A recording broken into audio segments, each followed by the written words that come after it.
പരലോകത്ത് അള്ളാഹു ഒരു മനുഷ്യനെ കൊണ്ടുവരും. ആ മനുഷ്യന്റെ കർമ്മരേഖകൾ അള്ളാഹു അവന്റെ മുമ്പിൽ വെക്കും.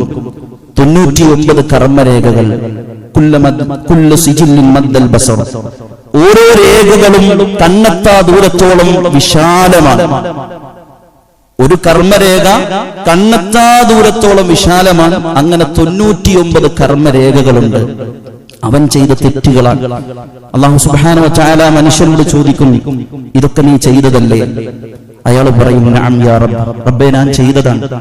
അല്ലാഹു കതബത വൽ ഹാഫിദൂൻ, എന്റെ മലക്കുകൾ നന്മയും തിന്മയും രേഖപ്പെടുത്തുന്ന മലായികത്ത് നിന്നോട് അക്രമം ചെയ്തിട്ടുണ്ടോ? നീ ചെയ്യാത്ത വല്ലതും ഇതിൽ എഴുതി വെച്ചിട്ടുണ്ടോ? ലാ യാ റബ്ബ്, ഇല്ല റബ്ബേ, ഇതൊക്കെ ഞാൻ ചെയ്ത കർമ്മങ്ങളാണ്. അലക ഉദ്റുൻ, നിനക്ക് വല്ല ഒഴിവ് കഴിവുമുണ്ടോ? അല്ലാഹുവിന്റെ ചോദ്യമാണ്. അടിമ പറയും, ലാ യാ റബ്ബ്, ഇല്ല റബ്ബേ, എനിക്കൊരു ഒഴിവ് കഴിവുമില്ല, ഇതൊക്കെ ഞാൻ ചെയ്തത് മനഃപൂർവ്വമാണ്. വീണ്ടും റബ്ബ് സുബ്ഹാനഹു വ തആല ചോദിക്കും, ഇൻദക ഹസന, നിന്റെ കയ്യിൽ ഈ 99 കർമ്മരേഖകളെ മറികടക്കാനുള്ള നന്മയുണ്ടോ? മനുഷ്യൻ പറയും, ലാ യാ റബ്ബ്, ഈ 99 കർമ്മരേഖകളെ മറികടക്കാൻ എന്ത് നന്മയായി എന്റെ അടുത്തുള്ളത്? അല്ലാഹു പറയും, ഇന്നലക ഇൻദനാ ഹസന, എടോ നീ അറിയാത്ത ഒരു നന്മ നിനക്ക് വേണ്ടി എന്റെ കയ്യിലുണ്ട്. ഫതുഖ്റജു ബിതാഖ, ഒരു ചെറിയ കടലാസ് അല്ലാഹു സുബ്ഹാനഹു വ തആല പുറത്തിറക്കും. ചെറിയൊരു കടലാസ് പുറത്തിറക്കും.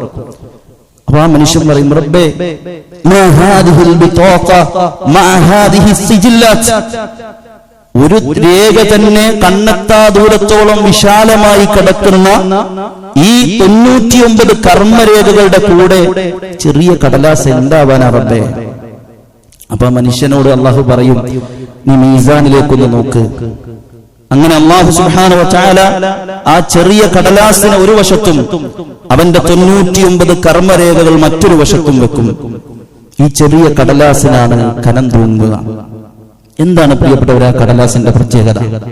അല്ലാഹുവിന്റെ റസൂൽ പറഞ്ഞു, മക്തൂബുൻ ഫീഹി ലാ ഇലാഹ ഇല്ലല്ലാഹ്, അതിൽ ലാ ഇലാഹ ഇല്ലല്ലാഹ് എന്ന് എഴുതിയിട്ടുണ്ട്. എന്ന് വെച്ചാൽ ഈ മനുഷ്യൻ തൗഹീദുള്ളവനാണ്.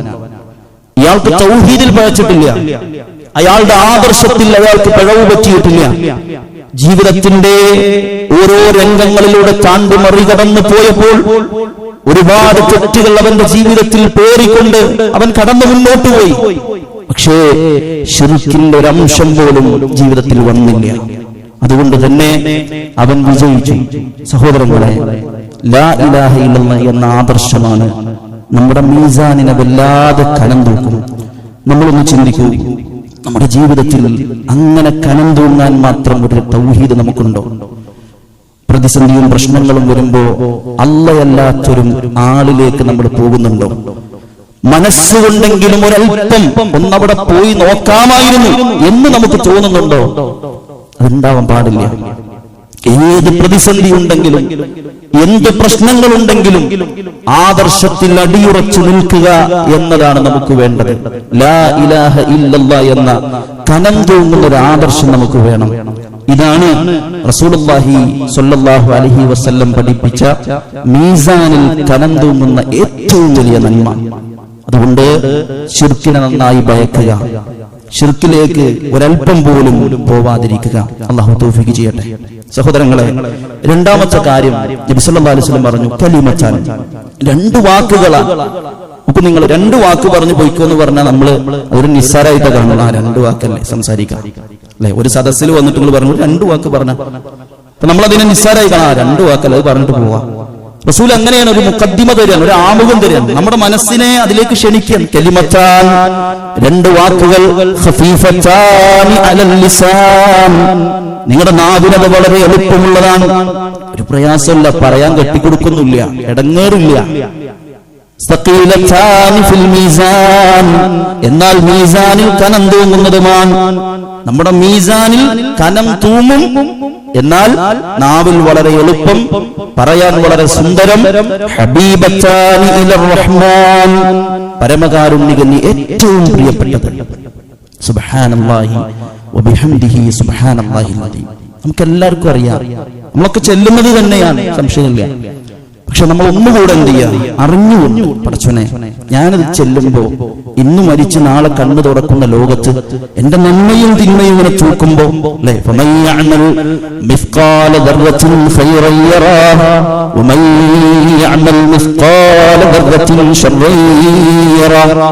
ആര് അണുവന് തൂക്കം നന്മ ചെയ്തുവോ അതവന് പാരത്രിക ലോകത്ത് കണ്ടെത്താം. ആര് അണുതൂക്കം തിന്മ ചെയ്യുന്നുവോ അതും അവന്റെ പാരത്രിക ലോകത്ത് അവന് കാണുക തന്നെ ചെയ്യും.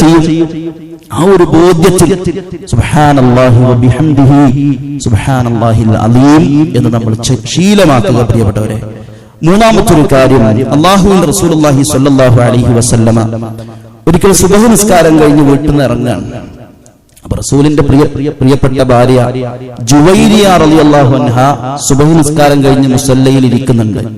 നബി വീട്ടിൽ നിന്ന് പുറത്തിറങ്ങി ഏകദേശം ഉച്ചയോടടുത്ത സമയമായപ്പോ നബി തിരിച്ചു വീട്ടിലേക്ക് തന്നെ പോയി. ആ വീട്ടിൽ കയറിയപ്പോ ജുവൈരിയ റളിയല്ലാഹു അൻഹ അവിടെ ഇരിക്കുന്നതാണ്, ഇബാദത്തിലാണ്, മുസല്ലയിൽ ഇറങ്ങിയിട്ടില്ല.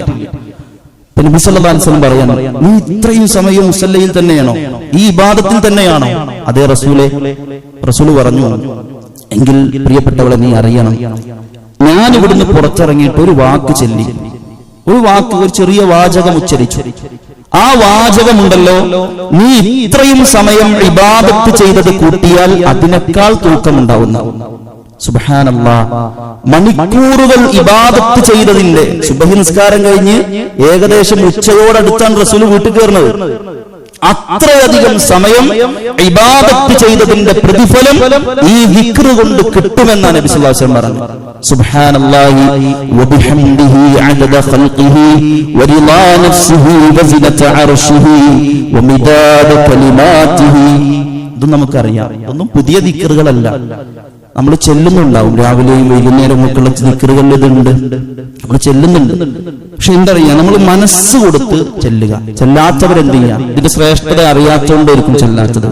അതല്ലാണ്ട് മനഃപൂർവ്വം ഒരു ദിക്റ് ചെല്ലാതിരിക്കില്ലല്ലോ നമ്മൾ ആരും. അപ്പൊ നമ്മൾ അറിയാത്തവരെന്ത് ചെയ്യുക, ഇത് ഇനി മുതൽ ഇനി ഒഴിവാക്കൂല റബ്ബേ എന്നൊരു പ്രതിജ്ഞ നമ്മൾ എടുക്കുക. നോക്കൂ നിങ്ങൾ പ്രിയപ്പെട്ടവരെ, അല്ലാഹു റസൂൽ പറഞ്ഞ ദിക്റിന്റെ വിശദീകരണം ഭയങ്കരമാണ്. സുബ്ഹാനല്ലാഹി വബിഹംദിഹി, പടച്ചോനെ നിന്നെ ഞാൻ വാഴ്ത്തുന്നതോടൊപ്പം നിന്നെ സ്തുതിക്കുകയും ചെയ്യുന്നു. എത്രത്തോളം? അദദ ഖൽഖിഹി, അല്ലാഹുവിന്റെ സൃഷ്ടികളുടെ എണ്ണം അത്രയും. നമുക്കറിയോ റബ്ബിന്റെ സൃഷ്ടികൾ എത്രയെന്നുള്ളത്? എല്ലാം മഖ്ലൂഖാത്താണ്, അല്ലാഹ് അല്ലാത്ത എല്ലാം മഖ്ലൂഖാത്താണ്. നോക്കൂ നിങ്ങൾ, ഇന്നത്തെ കണക്ക് വെച്ചെടുത്താൽ 700 കോടിയോളം മനുഷ്യരെന്നുണ്ട്. അതല്ലാത്ത എത്ര സൃഷ്ടികളുണ്ട്? മനുഷ്യൻ എന്ന സൃഷ്ടിയെ തന്നെ കണക്കാക്കിയാൽ ഏകദേശം 700 കോടി ഉണ്ടെന്നാണ് പറയുന്നത്. അല്ലാഹു അഅലം. നോക്കൂ നിങ്ങൾ പ്രിയപ്പെട്ടവരെ, അപ്പൊ നമ്മൾ സുബ്ഹാനല്ലാഹി വബിഹംദിഹി അദദ ഖൽഖിഹി എന്ന ദിക്ർ ചെല്ലുമ്പോ കോടി കോടി കോടിക്കണക്കിന് സുബ്ഹാനല്ലാഹ് ചൊല്ലിയ കൂലിയാണ്. കോടി കോടി കോടിക്കണക്കിന് സുബ്ഹാനല്ലാഹ് ചൊല്ലിയ കൂലി.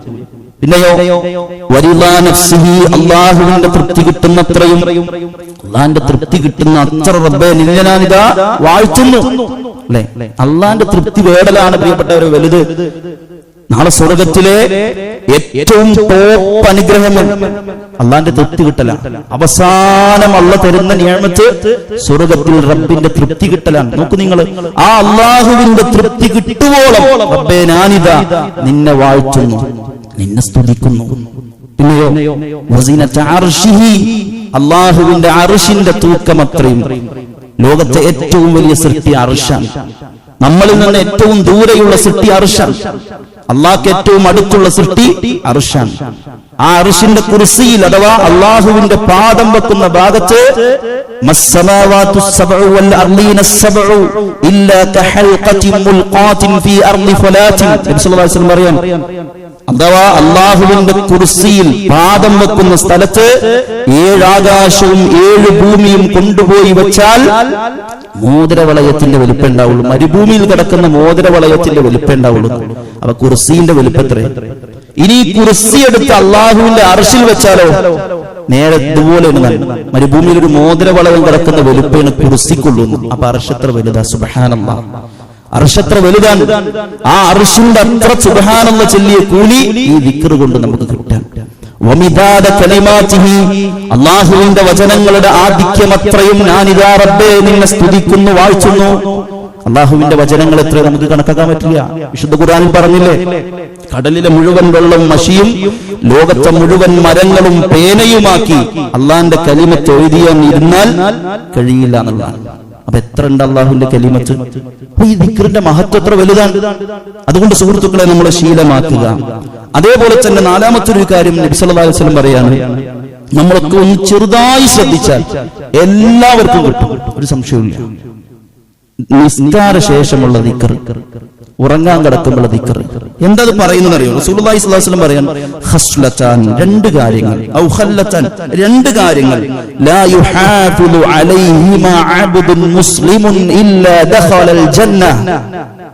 ഈ രണ്ട് കാര്യങ്ങൾ ഒരു മുസ്ലിമായ അടിമ ജീവിതത്തിൽ ശീലമാക്കിയാൽ അവൻ സ്വർഗ്ഗത്തിൽ പോകുന്ന. നമുക്ക് വേണ്ടത് അതല്ലേ പ്രിയപ്പെട്ടവരെ? സുബഹിക്ക് തണുപ്പുള്ള സമയത്ത് പ്രയാസം സഹിച്ച് നമ്മൾ വരുന്നത് സ്വർഗം കിട്ടാനാണ്. ജീവിത തിരക്കുകൾക്കിടയിൽ ജമാഅത്തിന് സമയം കൃത്യമായി ഷെഡ്യൂൾ ചെയ്ത് നമ്മൾ പള്ളിയിൽ എത്തുന്നത് സ്വർഗത്തിനാണ്. ജീവിതത്തിന്റെ ഐഹിക നേട്ടങ്ങൾ തന്റെ മുമ്പിൽ കൊതിയൂറുന്ന രീതിയിൽ വന്നെടുത്തിട്ടും കൈക്കുമ്പിളിൽ എത്തിയിട്ടും നമ്മൾ അതിലേക്ക് പോവാത്തത് സ്വർഗത്തിന് തടസ്സമാകോ എന്ന പേടികൊണ്ടാണ്. അല്ലാഹു റസൂൽ പറയാണ്, ഈ രണ്ട് കാര്യങ്ങൾ നിങ്ങളുടെ ജീവിതത്തിൽ നിങ്ങൾ ശീലമാക്കിയോ നിങ്ങൾക്ക് സ്വർഗം ലഭിക്കുമെന്നാണ്. എന്നാൽ റസൂൽ തന്നെ പറഞ്ഞു, ഹുമാ യസീർ, വളരെ എളുപ്പമാണ്, പക്ഷേ അത് ചെയ്യുന്നവർ വളരെ കുറച്ചാണെന്ന്. അല്ലാഹു റസൂൽ പറയും, ഹുമാ യസീറുൻ, വളരെ എളുപ്പമാണ്, വമൻ യഅമൽ ബിഹിമാ ഖലീൽ, പക്ഷേ അത് ചെയ്യുന്നവരോ വളരെ കുറച്ചുള്ളൂ. റസൂല് തന്നെ പറഞ്ഞു, ഇത് വളരെ എളുപ്പമായ കാര്യമാണ്, പക്ഷെ ചെയ്യുന്നവർ വളരെ കുറച്ചേ ഉള്ളൂ. അതുകൊണ്ട് ആ കുറച്ചിൽ നമ്മളൊക്കെ വേണം. അല്ലാഹു റസൂൽ പറഞ്ഞ കുറച്ച് ആളുകളുണ്ടല്ലോ, അതിൽ നമ്മളൊക്കെ ഉണ്ടാവണം. അല്ലാഹു റസൂൽ പറയാണ്, സുബ്ഹാനല്ലാഹ് 10 തവണ, അൽഹംദുലില്ലാഹ് 10 തവണ, അല്ലാഹു അക്ബർ 10 തവണ. 33 ഇതിനേക്കാൾ പ്രതിഫലം കൂടും. 10 നമുക്ക് ചെല്ലാലോ ധൃതിയുള്ള സമയത്ത്, ഒരു അർജന്റ് സമയത്ത് 10 തവണ സുബ്ഹാനല്ലാഹ് ചെല്ലാൻ നമുക്ക് എന്താ പ്രിയപ്പെട്ടവരെ സമയക്കുറവുണ്ടോ? അതുകൊണ്ട് അത് ചൊല്ലിയാൽ നിങ്ങളുടെ നാവിൽ 150, 5 വക്ത് എടുത്താൽ നാവിൽ 150, മീസാനിൽ 1500. അല്ലാഹു റസൂൽ പറഞ്ഞതാണ്. ഇതേപോലെ തന്നെ ഉറങ്ങാൻ കിടക്കുന്ന സമയത്ത് സുബ്ഹാനല്ലാഹ് 33, അൽഹംദുലില്ലാഹ് 33, അല്ലാഹു അക്ബർ 33. നമുക്കൊന്നും ഒരു ചെറിയ ശ്രദ്ധ കൊടുത്താൽ മതി. നമ്മളെ ഇബ്ലീസ് പിന്തിരിപ്പിക്കാൻ ഇതൊന്നും നമുക്ക് അറിയാണ്ടോ നമുക്ക് ഇഷ്ടമില്ലാണ്ടൊന്നുമില്ല. പക്ഷെ നമ്മളെ എന്തോ ഇബ്ലീസ് പിടികൂടല്ലേ, ഏത് നന്മയിൽ നിന്നും പിന്തിരിപ്പിക്കാൻ അവനുണ്ടല്ലോ. അപ്പൊ നമ്മൾ എന്ത് ചെയ്യുക? ഒരു ഷെഡ്യൂൾ ഇതൊക്കെ കൊണ്ടുവരിക. റസൂൽ പറയാണ്, നിങ്ങളുടെ നാവിൽ 100 തവണ അതുള്ളൂ, മീസാനിൽ 1000 തൂക്കമുണ്ടാവുന്ന. സുബ്ഹാനല്ലാഹ്. അതുകൊണ്ട് സഹോദരങ്ങളെ, ഈ രണ്ട് കാര്യങ്ങൾ നമ്മൾ ഒഴിവാക്കരുത്. അതേപോലെ ഒരിക്കൽ റസൂലുള്ളാഹി സ്വല്ലല്ലാഹു അലൈഹി വസല്ലം ബഖിൻ ലി ഖംസിൻ, ആശ്ചര്യത്തോടെ നബി പറയാൻ, 5 കാര്യങ്ങൾ എന്ത് അത്ഭുതമാണ്, 5 കാര്യങ്ങൾ എന്ത് അത്ഭുതമാണ്. അബൂ സലമ റളിയല്ലാഹു അൻഹു പറയാൻ, റസൂലുള്ളാഹി സ്വല്ലല്ലാഹു അലൈഹി വസല്ലം ഒരിക്കൽ അവരിലേക്ക് ഇങ്ങോട്ട് വന്നു. എങ്ങനെ വരുന്നതെന്നറിയോ? ഒരു ആശ്ചര്യകരമായ കാര്യത്തെ അറിയിക്കാൻ വേണ്ടി വരാൻ. അതുകൊണ്ട് തന്നെ ബഖിൻ, അത്ഭുതമാണ്, അത്ഭുതമാണ്. ലി ഖംസിൻ, 5 കാര്യങ്ങൾ. ആ 5 കാര്യങ്ങളുടെ പ്രത്യേകത എന്താ? മാ അസ്ഖലഹുന്ന ഫിൽ മീസാൻ, മീസാനിൽ അതുപോലെ കനം തൂങ്ങുന്ന ഒന്നില്ല. മാ അസ്ഖലഹുന്ന ഫിൽ മീസാൻ, മീസാനിൽ എന്ത് കനം തൂങ്ങുന്ന അമലാണ്. വലിയ അമലൊന്നുമില്ല. സുബ്ഹാനല്ലാഹ്, അൽഹംദുലില്ലാഹ്, ലാ ഇലാഹ ഇല്ലല്ലാഹ്, അല്ലാഹു അക്ബർ. ഇതാണ് 4 കാര്യം. 5-മത്തത്, ഒരടിമയുടെ മകനെ അള്ളാഹു തിരിച്ചു വിളിച്ചാൽ, അഥവാ നമ്മുടെ മക്കളെ അള്ളാഹു മരിപ്പിച്ചാൽ, അതിന്റെ പേരിൽ ക്ഷമ കൈകൊള്ളുന്നവർക്ക് മീസാൻ കനം തൂങ്ങുമെന്നാണ്. അതുകൊണ്ട് സഹോദരങ്ങളെ, അതും നമ്മുടെ ജീവിതത്തിൽ കൊണ്ടുവരാൻ ശ്രദ്ധിക്കുക. 6-മത്തെ ഒരു കാര്യം നമ്മുടെ സ്വഭാവമാണ്. നബി സല്ലല്ലാഹു അലൈഹി വസല്ലം പറയുന്നു, മാ മിൻ ഷൈഇൻ യൂളഉ ഫിൽ മീസാൻ അത്ഖല മിൻ ഹുസ്നിൽ ഖുൽഖ്. സൽസ്വഭാവത്തെക്കാൾ മീസാൻ കനം തൂങ്ങുന്ന ഒന്നുമില്ല. എന്ന് വെച്ചാൽ നമ്മുടെ പെരുമാറ്റം, ഒരാളെ കാണുമ്പോൾ ചിരിച്ചു, ഒരാളോട് സലാം പറഞ്ഞു, അത് കക്ഷിത്വമോ അതല്ലെങ്കിൽ മറ്റേതെങ്കിലുമൊക്കെ പരിഗണിച്ചില്ല. മുസ്ലിമീങ്ങളാണല്ലോ. മഹാനായ ഒരു പണ്ഡിതൻ പറയുന്നുണ്ട്, നിങ്ങളോടൊരു മുതലാളി പറയാണ്, നിങ്ങൾ ഇന്ന് രാവിലെ മുതൽ വൈകുന്നേരം വരെ എത്ര സലാം പറഞ്ഞോ ആ സലാമിനനുസരിച്ച് നിങ്ങൾക്കൊരു 500 രൂപ തരാന്ന് പറഞ്ഞാൽ നമ്മൾ എത്ര സലാം പറയും? അല്ലെ? ഒരാൾ പറയാ നമ്മളോടൊരു മുതലാളി, നിങ്ങൾ ഇന്ന് രാവിലെ മുതൽ വൈകുന്നേരം വരെ എത്ര ആളുകളോട് സലാം പറയുന്നു ആ സലാമിനനുസരിച്ച് നിങ്ങൾക്ക് പണം തരാമെന്ന് പറഞ്ഞാൽ നമ്മൾ ചിലപ്പോൾ കാണാൻ വേണ്ടി സദസ്സുകൾക്ക് പോകും. ആൾക്കൂട്ടമുള്ളിടത്ത് പോയിട്ട് സലാം പറയും. പ്രിയപ്പെട്ടവരെ, അള്ളാഹു നമ്മളോട് പറഞ്ഞതല്ലേ നിങ്ങൾ സലാം പറഞ്ഞാൽ ഇത്ര കൂലിയുണ്ട് എന്നുള്ളത്. അതുകൊണ്ട് ഒരു മനുഷ്യനെ കാണുമ്പോൾ സലാം പറഞ്ഞ് പുഞ്ചിരിച്ച് നമീമത്തും ഗീബത്തും പരദൂഷണവും കുറ്റപ്പെടുത്തലും ഒന്നുമില്ലാതെ ശുദ്ധമായ ഹൃദയത്തോടുകൂടി ജീവിക്കുക, അത് നമ്മുടെ മീസാൻ കനം തൂക്കുന്നതാണ്. അതേപോലെ തന്നെ നബി സല്ലല്ലാഹു അലൈഹി വസല്ലം മറ്റൊരു കാര്യമാണ് മയ്യത്തിനെ അനുഗമിക്കുക. മഹാനായ റസൂൽ പറയാൻ, മയ്യത്തിനെ നിങ്ങൾ പിൻപറ്റി മയ്യത്ത് നിസ്കാരം വരെ നിങ്ങൾ നിന്നാൽ ഒരു ഖീറാത്ത് പ്രതിഫലമുണ്ട്. മയ്യത്ത് നിസ്കാരത്തിൽ പങ്കെടുത്താൽ ഒരു ഖീറാത്ത് പ്രതിഫലമുണ്ട്. ഖബറടക്കുന്നത് വരെ നിന്നാലോ 2 ഖീറാത്ത് പ്രതിഫലമുണ്ട്. എന്താണ് റസൂലെ ഖീറാത്ത്? സ്വഹാബത്ത് ചോദിച്ചു. മിസ്ലു ജബലി ഉഹദ്, ഉഹദ് മലയോളം നന്മയെന്ന, ഉഹദ് പർവ്വതത്തോളം ഭാരമുള്ള നന്മ ഒരു മയ്യത്തിനെ പിൻപറ്റി അതിന്റെ കൂടെ നിസ്കാരത്തിൽ പങ്കെടുത്ത് തിരിച്ചു വന്ന് നമുക്ക് കിട്ടാൻ എത്ര സമയം വേണം? നാട്ടിലൊരാൾ മരിച്ചു എന്ന് പറഞ്ഞാൽ ഒന്ന് ജനാസന്റെ സമയമൊക്കെ ചോദിച്ച് അതിനനുസരിച്ചൊന്ന് റിമൈൻഡർ വെച്ച് നമ്മൾ അവിടെ എത്തി ആ ഖബറിലെ മനുഷ്യനെ മറമാടുന്നത് കണ്ട് പരലോക ബോധക്കൊന്ന് ഉണ്ടാക്കി തിരിച്ചു പോയാൽ സഹോദരങ്ങളെ നമുക്കൊരു തസ്കിയത്തും കിട്ടി, അതോടൊപ്പം മീസാനിൽ വലിയ നന്മയും കിട്ടി. അതുകൊണ്ട് പരമാവധി ഈ നന്മകളെ നേടിയെടുക്കാൻ നമ്മൾ ശ്രദ്ധിക്കുക. അല്ലാഹു സുബ്ഹാനഹു വ തആല നമ്മെ